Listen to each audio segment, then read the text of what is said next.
Totoo kaya itech? Bash pa more.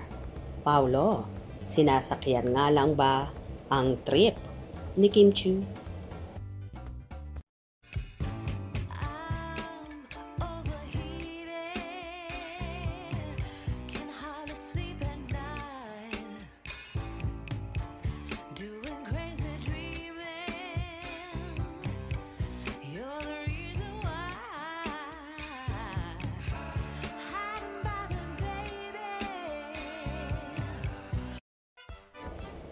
Kaloka na talaga ito at palaging binabantayan ng mga bashers ang bawat galaw ng rumored magkasintahan na sina Kim Chiu at Paolo Abilino, lalong higit ang aktor.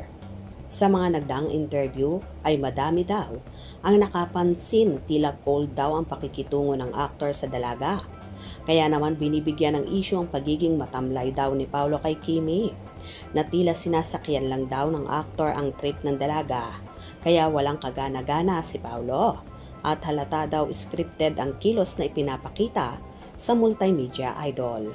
Kaya naman may mga lumalabas na naman na issue na talagang walang relasyong nagaganap sa Kim Pao at lahat ito ay para lamang sa proyekto, ang on and off cam sweetness na ipinapakita nila sa publiko.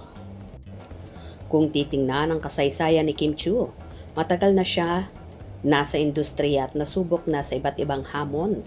Sa kabila nito, pilit siyang pinabababa ng mga basher sa bawat pagkakataon. Gayunpaman ang pagpapatuloy niya ay patunay na ang kanyang mabuting puso ang kanyang sandata. Ayon sa mga nakakasama at nakakatrabaho ni Kim, alam na alam nila kung gaano siya kabuting tao. Wala siyang pagkamahangin, isang katangiang madalas makita sa ibang sikat na artista. Ito rin ang dahilan kung bakit naniniwala ang marami na si Paolo Abilino ay hindi sinasakyan lang si Kimi. Isang paninirang kumakalat ngayon. Sinasabi ng iba na ginagamit lang daw ni Paolo si Kimi para sa mga interview, tulad ng ginagawa niya raw sa ibang nakaka-love team. Ngunit matindi ang pagtatanggol ng mga malalapit sa kanila.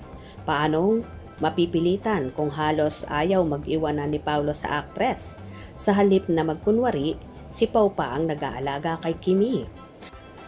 Ang kanilang relasyon ay higit pa sa fan service na hinihingi ng publiko. Araw-araw silang magkasama, hindi lang sa set o sa mga promotional activities. Ang mga kwento mula sa kanilang mga kasamahan tulad noong nasa Canada sila ay nagpapatunay na hindi mapaghiwalay ang Kim Pao. Isang matibay na ebidensya ng kanilang connection ay tunay at seryoso. Ang sekreto ng pagtatagal sa showbiz, attitude at generosity sa mga director at co-star may isang unanimous na komento tungkol sa Kim Pao.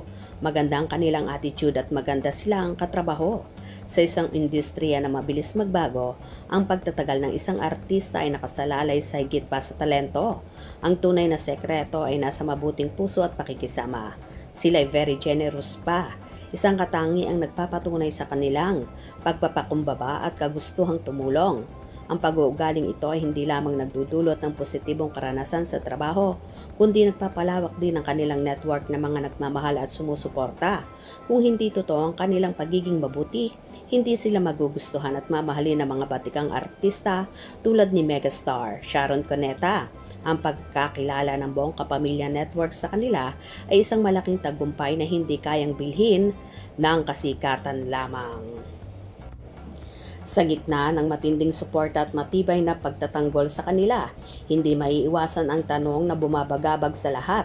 Kailan na ba ang kasal? Ang publiko, maging si megastar, ay handa na para sa pagtatapos ng kanilang washing at ang simula ng kanilang forever. Ang daming kumakalat na balita ngayon tungkol sa mga hirit at pahiwatig na tila malapit na ang the wedding. Ang tindi ng kanilang chemistry, ang pangangalaga ni Paolo kay Kim at ang kanilang hindi mapaghiwalay na samahan ay nagbibigay ng pahiwatig na ang kasal ay nasa horizon na. Ito ay magiging isang malaking kaganapan hindi lamang para sa kanilang tagahanga, kundi para sa buong industriya na nasaksihan pag-usbong ng isang tunay at matibay na pagmamahalan. Ang Kim Pao ay hindi lamang isang simpleng love team. Sila ay simbolo ng katatagan, kabutihan at tunay na pagmamahalan sa gitna ng mga hamon sa showbiz. Sa suporta ni megastar Sharon Cuneta at ang napakaraming kapamilya artist, ang kanilang relasyon ay napatunayang totoo at matibay. Sa huli, ang pag-ibig ni Kim at Paolo ay isang malakas na aklat ng inspirasyon na sa showbiz. Ang mabuting puso at dedikasyon ay ang tunay na pagpapatagal sa'yo. Ang Kim Pao phenomenon ay patuloy na magbibigay kilig at pag-asa sa lahat na naghihintay ng kanilang happily ever after. Well, kahit nga ano pang iba to sa Kim Pao ay hindi sila matitinag kagaya nga nabanggit ni Kimi sa nagdaang interview na talagang subok na sila sa hamon sa industriya. Hope you enjoyed. Please subscribe for more info.